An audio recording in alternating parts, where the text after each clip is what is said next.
All right, let's dive in. So we've got Paris, the cursed prince. So what a fun image this was. Um, so you can see the thumbnail above. I've got, the figures up in the upper right, and then in the center we've got this figure with his hands kind of out on top of a bowl. And then to the left we've got stairs and some columns and the sanctuary of Zeus. So I've already established my general composition in the thumbnail and more or less some very general values. So obviously my line work now in this bigger drawing is, really fleshing out some of those shapes, the shape language, the flow of the silhouettes of the figures and the animal and things like that. You may notice that my drawings are not super, super polished.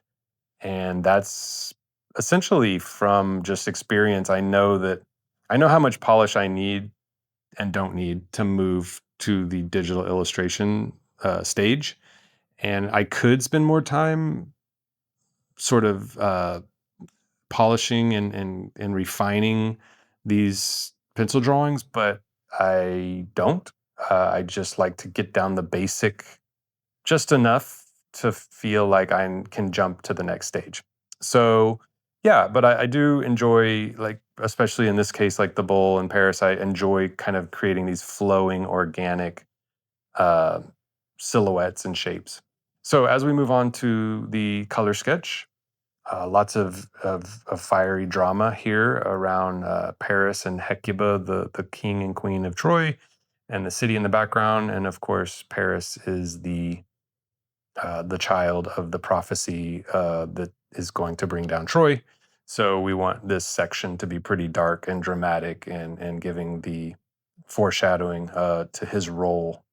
And I wanted him to be dark, kind of almost like a dark noir, like he's cast in shadow against this fiery background and make it really sort of operatic and dramatic. I'm always loving to lean into that type of tone.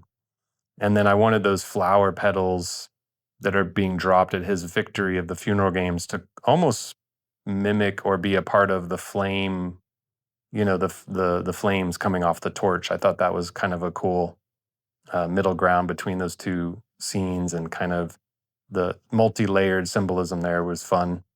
Yeah, and then he's over here in the foreground. I'm sorry, Cassandra's in the foreground, not very happy about what she sees for the future.